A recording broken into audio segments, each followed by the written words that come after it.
পেশাব করলো। এ মাসির কিসের ব্যবসা রে? এ মাসি এ তোদের পাটের গোডাউন কোথা? এ মাসি কি তোদের কিসের ব্যবসা রে? কত বুঝবি না, চুল নাই, দাড়ি নাই, কাঁটা নাই, বাট খানা এই ব্যবসা তো বুঝবি না হাবল। আর তোর দ্বারাই হবে না। এই ব্যবসা আমার দ্বারা হবে না। না তুই পারবি না। এটা মেশো নাকি? এটা তো নতুন মেশো। বারো প্রতিদিন একটা করে মেশো পাল্টাইছি। প্রতিদিন একটা করে মেশো পাল্টায়।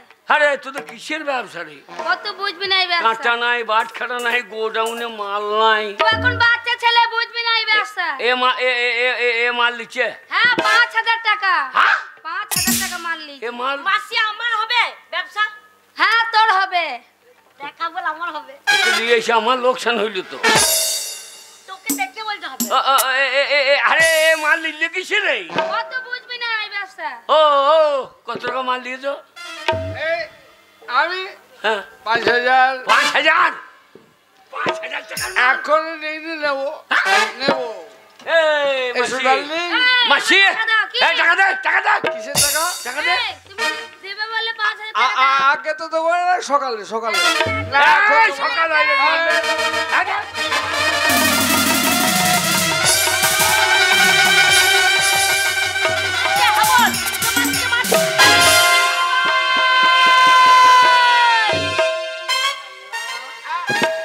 মাল নিয়ে পয়সা দিচ্ছে না।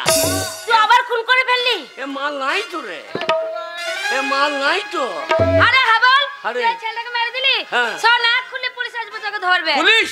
হ্যাঁ। কালীগঞ্জ থানার পুলিশ এখানে আইবে কি? না রে, কলকাতা লাল বাজারে পুলিশ এসে তোকে ধরে নিয়ে চলে যাবে হাবল। তাই তো আমার ফোন লাল করে দেবে রে। এ মাসি শোন, তোর মা আমার কাছে থাকে। তোর মায়ের বড় ব্যবসা আছে। এইখানেই থাকে, চলে আয় আমার সঙ্গে। এইখানে? চল হাবল, ওখানে গিয়ে তোকে বিয়ে করে নেবো, তালাক ঝামেলা হবে না। না চ। তুই বিয়ে করবি? হ্যাঁ। তোকে আবার নিয়ে আসে রে। কেন? হ্যাঁ, তুমি আমাকে বিয়ে করলে কেমন মানা বল দেখি? কেমন মানাবে? তুমি হবে লাইলা, আমি মজনু দিওয়ানা। আমি হব লাইলা, তুমি মজনু দিওয়ানা। রেখে যাব দুনিয়াতে, রেখে যাব দুনিয়াতে প্রেমের নিশানা। আমি হব লাইলা।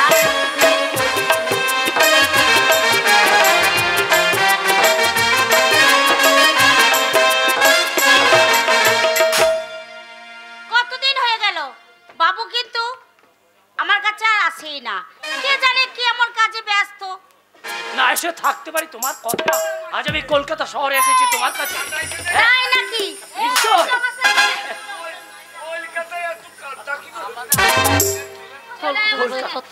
দিদি আমাদের নদিয়ায় ভালো কাদা নাই। আমার মাকে একটু রেখে দেন তো। আমার মা এই কাদাতে কেন আসে বল? তোর মা এটা। এ হাবল, তুই আমাকে চিনতে পারছিস না? ভালো করে দেখ, এইটাই তোর মা। আমার মা ইয়ার কি মারা জায়গা নেই। আমার মা শাড়ি পরতো, শাঁখা পরতো, সিঁদুর পরতো। এ ফুলি দেখ তো। আবুল এইটাই তোর মা রে। তুই পড়েছিস দেখ। এ মা তোর লুঙ্গি পরেছিস কেন? এই লুঙ্গি কেন পরবো? এর নাম হচ্ছে লেহেঙ্গা চুলি। এটা এঁকেছিলিস? এই মেয়েটা কে রে? ফুল্লি। এত বড় হয়ে গেছে। খেন্দির বিটি ফুল্লি। তো দেখ, তোমার ছেলেকে বিয়ে করবো বলে এসেছি। আরে আরে আমাদের নেতা লয়। এ নেতা। আমি নেতা, তুই সে হাবল তো। এই তাই কি ব্যাপার? আমার আপনি কলকাতা শহরে। আপনি এখানে কি করছেন? আমি কলকাতা শহরে ব্যবসা শিখাচ্ছি। ব্যবসা? হ্যাঁ ব্যবসা। বাবুর জন্যই তো তোমার টাকা পয়সা সব কিছু হয়েছে। আমার মাকে আপনি এনেছেন? হ্যাঁ আমি এনেছি। ও ব্যবসা আমাকে শিখিয়ে দাও না। তুই করবে এই ব্যবসা? তোর দ্বারা হবে না। কেন আমার পুঁজি নাই? না না, আমাদের গোকুলনগরের জমি বিচে চলে আইব। আরে গোকুলনগরের এই জমি বিচলেও হবে না। হবে না? এটা পয়সা লাগে না। এটা হচ্ছে রূপের ব্যবসা। সব তোর দ্বারাই কিছু হবে না। তোকে যেই দেখছে তাই বলছে ব্যবসা হবে না। দাঁড়া, আমাদের গায়ের নেতা, আমি একবার বলে দেখি। বাবু আমার হবে না ব্যবসা? Yes yes, very good. তোমার দ্বারা ব্যবসা চলবে। তাই? হ্যাঁ। কোথায় যাবো? না না বাবু, বাচ্চা মেয়ে, ওর দ্বারা কি ব্যবসা করা হয়? 6 নম্বর 14 নম্বর নিয়ে চল যান। চলুন চলুন। হিংসা করছে তোর মা, হিংসা করছে।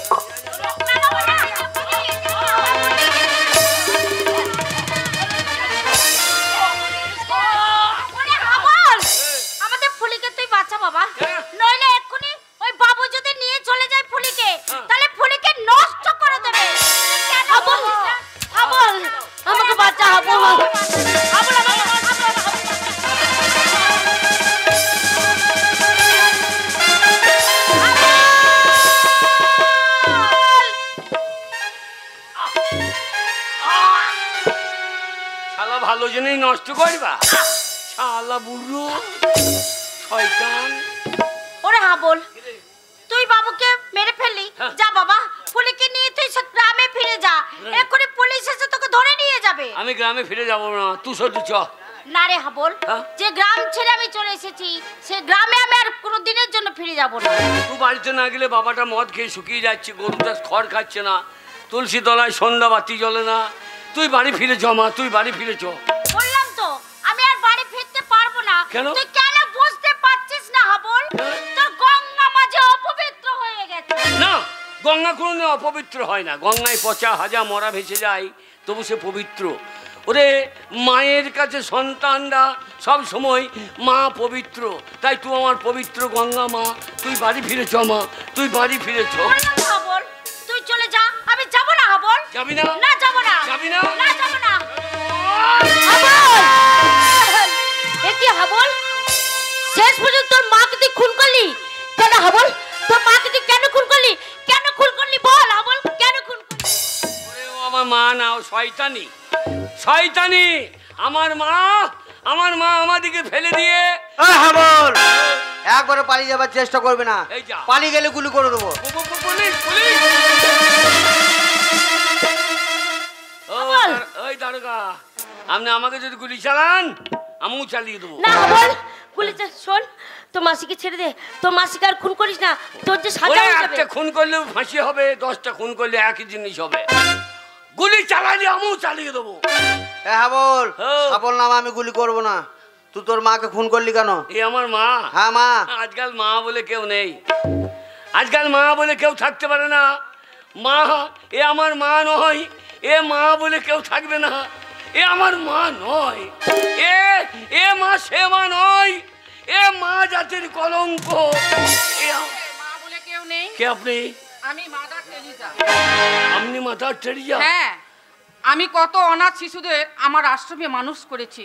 সেই সমস্ত শিশুগুলো আমায় মা বলে ডাকে। দেখুন তো মা, আপনার গোটা গাটা কেমন কাপড় দিয়ে ঢাকা আছে। আজকালকার মারা গোটা গাটা উলঙ্গ করে রেখে দেয়, তাই এদেরকে দেখে আজকালকার ছেলেরা এদেরকে দেখে শীষ মারে, এদেরকে দেখে চোখ মারে, এদেরকে তুলে নিয়ে গিয়ে ধর্ষণ করে। এরা মা না, মা জাতির কলঙ্ক। একটা মায়ের জন্য এই পৃথিবীর হাজার হাজার মাকে তুমি অপমান করো না হাবল। হাবল, তবু তোর রেহাই নাই। তোর মায়ের দোষ কি ছিল? আমার মায়ের জাত হারিয়ে গেছে। আমার মায়েরা জাত নাই, ও অজাত হয়ে গেছে, ও অজাত হয়ে গেছে। জাত করিস না রে বাবা, জাতি হচ্ছে একটাই, সে হচ্ছে মানুষ জাতি। কে আপনি? আমি লালন ফকির। তাই তো লালন ফকিরকে দেখছে, দেখে এই দেশের মানুষ কি বলে জানে? সব লোককে কয়ে লালন কি যার সংসারে, সব লোককে কয়ে লালন কি যার সংসারে।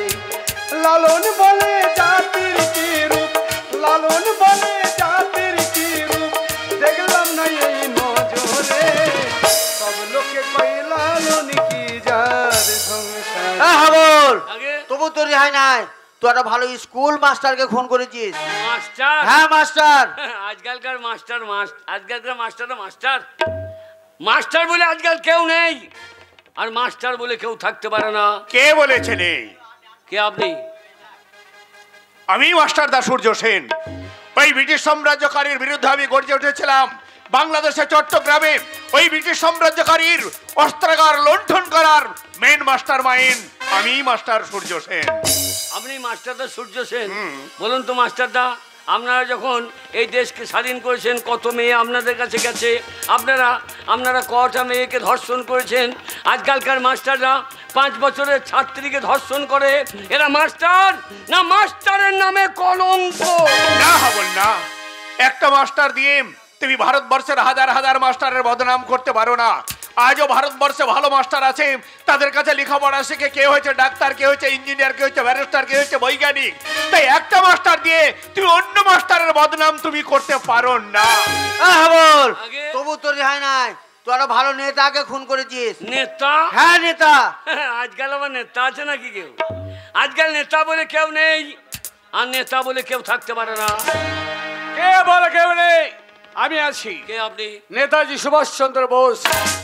আমি ভারতবর্ষের প্রত্যেকটি নাগরিককে বলেছিলাম, তোমরা আমাকে রক্ত দাও, আমি তোমাদের স্বাধীনতা দেব। আমরা স্বাধীনতা পেয়েছি? বলুন তো নেতাজি, আমরা স্বাধীনতা পেয়েছি?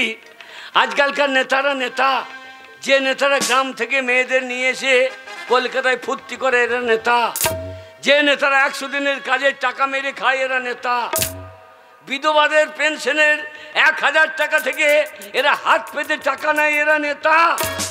এরা নেতা না নেতা নামের কলঙ্ক? তুমি ঠিকই বলেছো হাবল, তাই এইসব নোংরা নেতাদের জন্য আজ আমি মুখ লিখে আছি। কিন্তু একটা নেতাকে যদি 10টা নেতার বিচার হয় না। সমাজে আজও ভালো নেতা আছে, আর ভালো নেতা আছে বলেই আজও সমাজে মানুষ উপকার পায়, আজও সমাজে উন্নয়ন হয়, আজও ভালো নেতা আছে বলে সমাজে কাজ হয়। তাই একটা নেতাকে দিয়ে 10টা নেতার বিচার হতে পারে না। শোনা হাবল, আগে এতগুলো মানুষকে তুমি কেন কিসের জন্য খুন করেছো?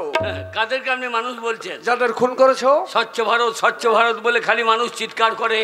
পায়খানাটা ঘরে করলে কি স্বচ্ছ ভারত হয়? পেচ্ছাপটা বাথরুমে করলে কি স্বচ্ছ ভারত হয়? সমাজের যারা নোংরা আবর্জনা এদেরকে যদি সমাজ থেকে ঝেঁটিয়ে বিদায় না করা হয় তাহলে এই সমাজ কোনোদিন স্বচ্ছ হবে না। তাই আমি যাদের খুন করেছি এরা সমাজের নোংরা আবর্জনা, এদের খুন করে আমি কোনো অন্যায় করিনি। করেছো হাবল, অন্যায় তুমি করেছো, কারণ আইনকে তুমি নিজের হাতে তুলে নিয়েছো। তাই শাস্তি তোমার হবে, বিচার তোমার হবে। তবে তোমার বিচার এখানে নয়, কোনো উচ্চ আদালতে নয়, হবে জনতার আদালতে। যেসব জনতার সম্মুখে তুমি এতগুলো খুন করেছো সেই জনতার দলই করবে তোমার বিচার। তুমি তোমার শাস্তি জনতার কাছে চেয়ে নাও। জনগণ আপনারাই বলুন, আপনাদের জমিতে যদি আগাছা হয় সেই আগাছা যদি আপনারা তুলে ফেলে না দেন তাহলে আপনাদের জমির ফসল সব নষ্ট হয়ে যাবে। তাই আমি যাদের খুন করেছি এরা সমাজের আগাছা, এদেরকে তুলে ফেলে দিয়ে আমি যদি কোনো অন্যায় করে থাকি, এদেরকে খুন করে যদি আমি কোনো অন্যায় করে থাকি তাহলে আপনারা যে শাস্তি দেবেন সেই শাস্তি আমি মাথা পেতে গ্রহণ করব, সেই শাস্তি আমি মাথা পেতে গ্রহণ করব। বলো জনতার দল, তোমরা চিৎকার করে বলো হাবলের শাস্তি কি? মুক্তি? দেখি সকল দর্শক একই বলছে যে হাবলের মুক্তি চাই। তাই যদি হয় তাহলে সকলের কণ্ঠে কণ্ঠ মিলে আমিও বলছি হাবলের চির মুক্তি।